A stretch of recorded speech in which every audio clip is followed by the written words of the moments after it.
and campaign management solution of the Adobe Marketing Cloud.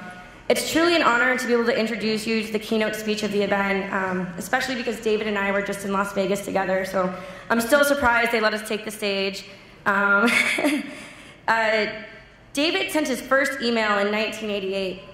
To put that into perspective, I was maybe 2 years old. You know how old I am now. As CEO of the Relevancy Group, David directs market research and advisory services essential to digital marketing.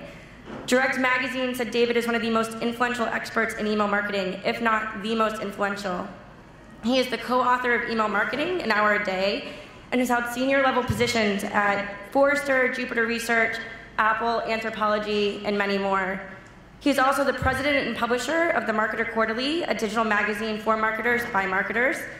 And in addition, David and the Relevancy Group are advisors to Adobe Campaign's business, where they help us provide my team insights into valuable insights into the email and every channel marketer.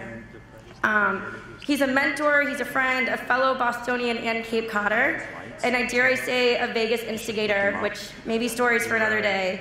It's an honor to be able to introduce to you David Daniels, CEO and founder of the Relevancy Group.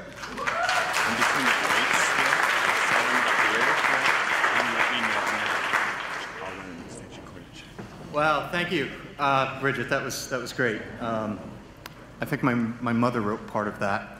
That was very kind. So here we are, the connected consumer. Really thrilled to be here and working with Sims and the whole team here that put this together. Love new, exciting, fresh things. As Bridget alluded to, I'm old, so doing new things is certainly fun.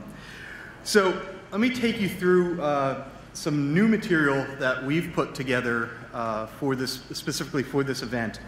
So again, you can follow me on Twitter. I'm at emaildaniels if I happen to say something particularly brilliant or interesting, and hashtag EiQ gathering. So yeah, so the Relevancy Group, research advisory firm, Marketer Quarterly, digital magazine, and we'll have something for you that I'll mention at the end of the presentation for you. So as an industry, we're awesome, aren't we? Email marketers, yeah. No, a lot of us suck, really, is what happens. So we have miles to go. So it is true that email marketing is the most widely deployed marketing channel. So we do a survey every quarter, so this is data from January. And if I've ever lost for data, my business partner, Nick Einstein, our VP of Research, is sitting in the front row. So if I tend to be looking this way for a data point, that's why. And make sure you spend some time with Nick. He's brilliant and also a Vegas instigator. So yeah, back to this data. So in the January survey, 65% of marketers said that they use email marketing as a channel, followed by Facebook, online display, and online video ads. And that Facebook marketing is organic, not paid. So, but this is up. Over last year, it was 60% of marketers. So more people are deploying email. So that's great. Or is it? Because that just means more clutter out there for the consumer. So before I talk about the consumer, I just wanted to share with you some of these facts about what we're doing or not doing in the marketplace. So we need to up our game. So a few facts here, right? Less than 40% utilize segmentation, right? So if you flip that around, 60% of marketers send the same message to every consumer. So many of us are not even embracing personalization at the most basic level or using segmentation. So the data points that are most widely deployed for segmentation happen to be geographics and demographics. So great sort of, bedrock of direct marketing in general. But testing, right? Testing is a pain, right? Because it requires rework. I need to get more content. I also need to get more content if I'm going to do segmentation. So again, this number, I've been tracking this number since back at Jupiter, started covering email in 1999 as an analyst. So these measures we can trend back, and unfortunately this number really hasn't moved that much over the last, whatever that would be, almost 18 years. And just 32% of marketers, email marketers, know the value of their subscriber. So how many of you know what your email marketing subscribers are worth, or what an email address is worth to you? Right. So this is your currency to get more budget dollars. So you're going to have a lot of homework assignments, I think, after today, because there's just so much brilliant content. But I would vote for the first thing that you do when you get home is figure out what that number is. Because again, it's going to be your currency to get more budget dollars and more attention. Because once you figure out what that number is, your peers are going to be like, whoa, dude, that's awesome, right? If they're, you know, like me from the 80s, we talk like that, right? But really, it's an important number to know, and you could do it a number of different ways. Just know the cost of what your acquisition was. But the marketing organization is dysfunctional, right? So we have to align to the customer experience. So if we think about how customers see a brand, one brand, a single brand, most organizations, though, we market by channel, we're organized by channel, the typical sort of silo story, right? So 40% of marketing organizations share common goals. 37% say, yeah, I collaborate with my advertising peers. So even between acquisition and retention, we're not aligned. And only 29% say that there's central ownership across the marketing channels. So, sort of shocking numbers. We have a whole bunch of research on organizational stuff, but this has to change for us to start to really up our game, not only within the email channel, but as I'll be talking about here, about the connected consumer. Because what do you see when you look at this slide, this image? Anybody? Number one. Thank you, Jaffer. So that's what the customer sees, right? Across all channels, we see one brand. I had the benefit of spending some time at Apple, again, back that was in the 90s, but I think they do a really good job in how they execute across channels, their customer experience in store, when you get the product at home, online, offline. It's one voice, and I think they're a good example of a brand that executes that way across channels. And so it's very, very important, because as we talk about the connected consumer, these are the things that are really up for grabs, or the stakes. So let's do it by the numbers. So this is a different way to present this information, but I think a little fun. So 69 million people, right? What would that number represent?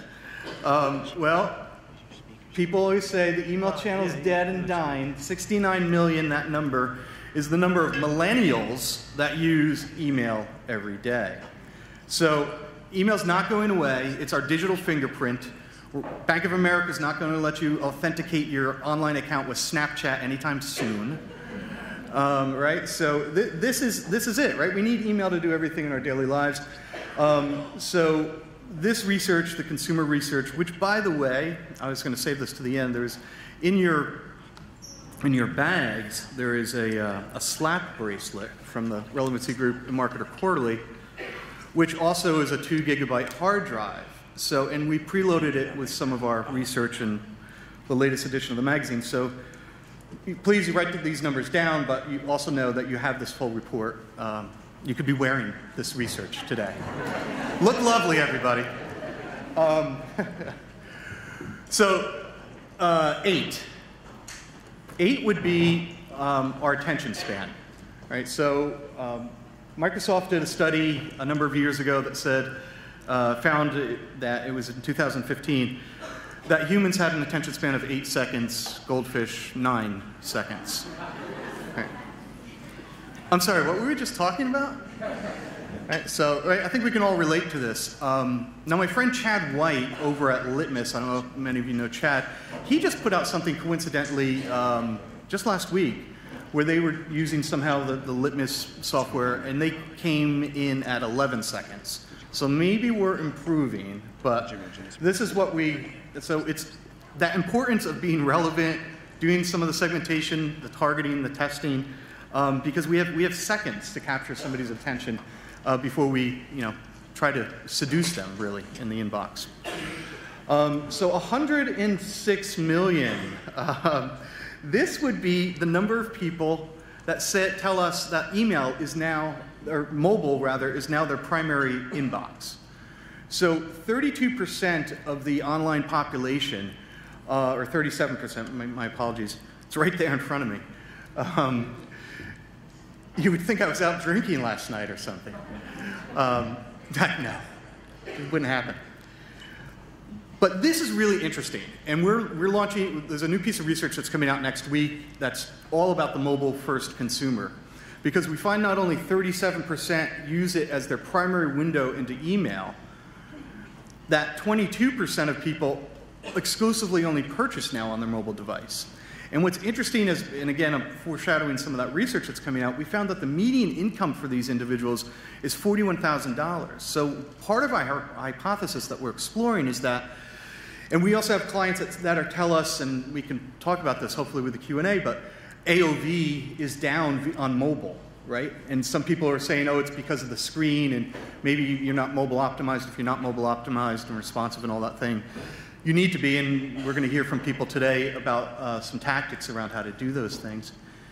But I think it might be the income, right? That there are people in America that can't necessarily afford broadband and all that stuff in the house and a phone at, you know, $40 a month, right? So this could be a new phenomenon and might be the reason why AOV is dropping. Average order value, by the way, sorry, speaking acronyms. So interesting stuff, but stuff we need to be aware of. And again, you know, mobile is everywhere, because if you look at this next number, 238 million, this is the number of people that triage their email on their mobile device, right? So two different data points there, right? Everybody uses their mobile device to look at email throughout the day. And that's a big number, 83% of the population. But again, it's that 37% that are telling us that's their primary device. And it's a fascinating research. They also tell us, you know, I can't live without my phone, I sleep with it. You know, anybody? It's my alarm clock. I can relate a little bit, right? Yeah. So this is again why it's so important if we think about what the consumer is doing out there. So one would be the one finger, the 1 second, the one swipe to the left. You know, it's these 41% of consumers that say, I delete my opt-in permission-based email by swiping to the left.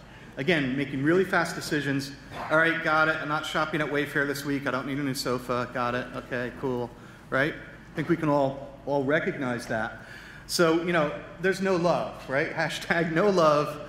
Finger factory, maybe. Right? So that's going on out there, right? People are just working with one digit to interact with our brand. So again, getting back to that single notion of how we have to define an experience for them very quickly. So this is, again, this consumer survey that we did, this data is from the Q4 of last year. So this was in market right around holiday.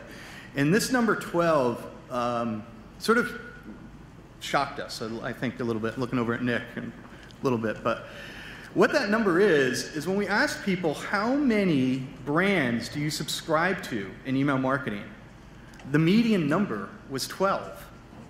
It was higher for women a little bit, and consumers 45 and under, a little bit higher, right? So I know we're at an email conference and everybody's going, no way, man, it can't be just 12, right? Because we're email geeks and we have like accounts just dedicated to email and whatnot. And so are consumers increasingly doing that as well. It's about a quarter of consumers that have a dedicated email account just for that. And if you think about what goes on with Google Tabs, they've already sort of made that happen for you. But this is the real world, right? That consumers are increasingly becoming selective. And then we also asked a question, because this was in holiday. After holiday, do you unsubscribe? And there were about 20% of consumers that say, yeah, I unsubscribe after holiday. And then right? So that whole notion of opting out and then opting back in, and hopefully using a platform where that list isn't totally dead if the email address had opted out at one point, right? So it brings into sort of technical implications on how we might continue to communicate with these consumers. So interesting number there. So 65 million. Smaller subsegment, but these are what we refer to as the email nomads. So on an annual basis, these people are changing their email address. So there's life changes. We found the 4 reasons why people were changing it. We refer to it as the 4 S's. It was speed. I need a speedier ISP inbox. Security. The promise of less spam. And then I'm forgetting the 4th S right now. But it's, they allotted security. Yeah, there was another security on the phone, but also within that cloud provider. So, if you think of your inactive file, and if you're lucky, it's probably only about 1/4 of your email list. But we've certainly seen it can be as much as 40%. So this obviously has, and I know we have some deliverability experts in the room, and I think that comes up on some topics later in discussion. But this notion of people moving on or moving out certainly will have impact on your inbox placement potentially. If you don't have a plan to manage your inactive file, you should be developing a plan, because at some point they're going to churn, right? And this is a sort of built-in churn where, again, it's sort of a life change. But this number, again, been tracking for a couple decades, and it's been going between 18 to 26% over the last decade at least. So this might be an opportunity to also target these people elsewhere.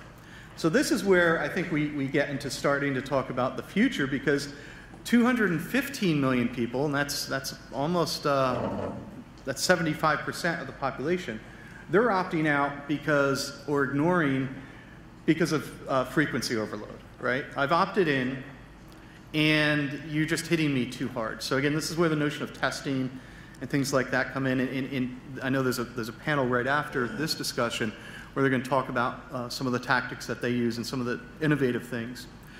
55% say a lack of relevance drives their opt out or ambivalence. Right? So if you think about the opportunities that we have with all the data that we have to recognize that consumer and be relevant with them, not only in the inbox, but target them elsewhere. Because that's where we're going. The future, we believe, is now. So in what I'm talking about here is this notion of adapting to context and a people-based or an individual-based marketing. So if you think about where we came from, it was sort of this, we're looking in the past. I know about you from a relationship perspective. I'm going to segment you on past behavior, your recency, frequency, monetary, RFM score. I know what you did in the last 6 months, 12 months, 18 months, that type of thing. So retailers in the room, I'm sure you're very familiar with that. There's nothing wrong with that. But now we're into having tools, our friends here from Movable Ink, being able to do things within context. So using real-time data that is event-based. So a trigger, whether it's a human trigger, like I just walked into this geofence, or a trigger like rain is approaching your location, which might have impact based on what type of marketer you are. But it's also becoming, predictive and more predictive, because the marketing adage, I think we've all sort of, if you've never heard it before, we certainly have, but the best predictor of future behavior is past behavior, right? A lot of nodding heads, sure. So that past behavior used to be what I know about you in the last 6, 12 months. Now we're talking about your past behavior is now minutes, an hour, a day. So that data is actually, we think, easier to use because it's more agile and available to us than going to, hey, I have to talk to Daryl in IT to get into our Teradata labyrinth and whatnot, right? So sometimes the data that we have on our customers isn't always close to us as marketers. But if you think about where we're now going is in this sort of persistent data that we have on the customer, and we're able to target them at the people-based level. So taking your inactive file and going over to Facebook, uploading a list to see if you could find those people on Facebook and presenting them with an ad there, right? That's the marriage of MarTech and AdTech, what we call MadTech, because it's just crazy. It's nutty stuff. No, it's just sort of a mashed up acronym is really what all it is. But I think that's where we're headed, and that's where the consumer expects us from a brand position. So if I already bought that lamp from Wayfair, turn that cookie off and stop chasing me around the internet with a Wayfair lamp ad, right? These things are possible now, and they're not that difficult to do. It's actually easier than doing, I think, A/B testing in many cases. Because in many cases, it's a control switch within many of the ESP platforms, and Adobe does a great job of this. They have the product suite across all of these things. So if you think about what marketers are showing you here, what marketers are telling us about their 2017 priorities, again, this data was from January, so when we surveyed 500 advertising and marketing executives, improving the customer experience, improving our relevance, and utilizing real-time data. So I think that some of the things that I just spoke about here this morning align directly where the market's headed. And if you're not on that train, your train's going in a different place, obviously. But this is where we're seeing the greatest adoption from people actually, where it's not an idea. This is not a fantasy notion or a future type of thing. It's actually happening now. So certainly some things to consider. So as I mentioned, gifts for you. The Marketer Quarterly is a digital magazine that you can subscribe to online with the app and whatnot. But we did, for the first time, take the last issue and put it on that slap bracelet. But so Sims, I've got about a minute left, so maybe that's the time where we can take have a seat. Have a seat. This is a couch. It feels like you and I should have a cocktail in our hands. Yeah, for sure. But why not? We'll wait at least an hour. So David, one of the things, and we've got time for a couple questions. One of the things that you shared that I thought was really deep, actually, but talk to us a little bit more about where you said email must adapt to context and people. How do people translate that to Monday back at the office? Yeah. Tactics. So go to the office on Tuesday. Take Monday off, first off. Great advice. Because this idea is so big, it's going to take that long for you to... it's really, I sort of touched on it with the Facebook audiences. That's the first simple way to do it. And you could do it also with Google. Because it's very similar to what we're used to as email marketers. It's cutting a list, right? We're just cutting a list, and we're uploading it into this system. And the magic of Facebook and Google are doing all the rest to then do the matching on the back end, and then whatever your offer is. So there's certainly more elegant solutions if you look at, maybe not elegant, but where that's persistent, and you're also doing it on mobile devices. So solutions like LiveRamp or Signal, there's a whole host of solutions that are now plugging into the email marketing ecosystem. It's like the ad tech guys are coming to our party for the first time. Finally. Yeah. So because they know, email's always been the most, you'll hear it probably over and over again today, it's not the most widely deployed thing, but it's the most profitable tool. That's why we continue to use it. But now this takes that profitability or optimization to a whole new level. Yeah, agree. And I think that's a great point where we've seen email, while it sits really as the hub of digital marketing, it's still been pretty siloed where, online media and email haven't even met, and it's been like 20 years, which is crazy. Yeah. And you think about what they can do for each other. So, we've got so much upside as a channel. Well, and the other thing is retargeting even on your own website, right? So there's, again, solutions that are making that much easier to retarget consumers that have maybe abandoned the cart, or you haven't heard from them from a while from an email engagement perspective, but to be able to retarget them when they hit your own website. And we asked people in our last buyer's guide, tell us that out of this list of 25 things, what are the tactics that you utilize? More marketers are using more email marketers, I should say, are using website retargeting than are doing the A/B testing and some of the other things that I was advocating. Yeah. So David, you work with a lot of CEOs, CMOs of enterprise companies, a lot of the big marketing cloud companies and everything. What's one piece of advice you would give to everyone here about how they can get in the C-suite and get more voice, more budget, more resources for email? Because we know that is always a challenge, no matter, and somewhat we're a victim of our own success. You can be pretty crappy at email, and it still works pretty damn well. Right. But for the people that are going back and want to really, they're tired of leaving money on the table, they want to take the program to the next level, what advice do you have in terms of articulating that to the C-suite? So I think it gets back again to the email value, whether that's revenue per subscriber, or again, a simple back of the envelope way is if you know the cost of customer acquisition for that email address, it's at least worth that, right? There's a calculator that I developed, or we developed, in partnership with the EEC.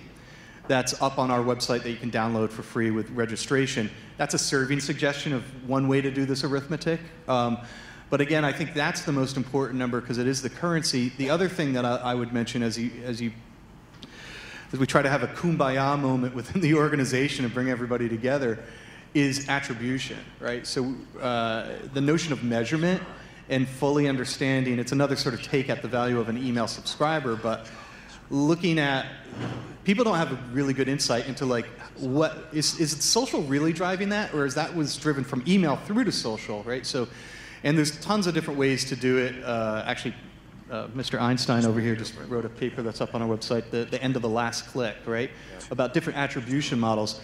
And we found that as we work with big organizations, that's the tactic that we use to get everybody to come to the same table, because they're sort of fighting for their own piece of the pie, but then at the same time they're getting to understand, oh, that's what you do over there with Instagram marketing, Nancy? I had no idea. Right. You know, right. so.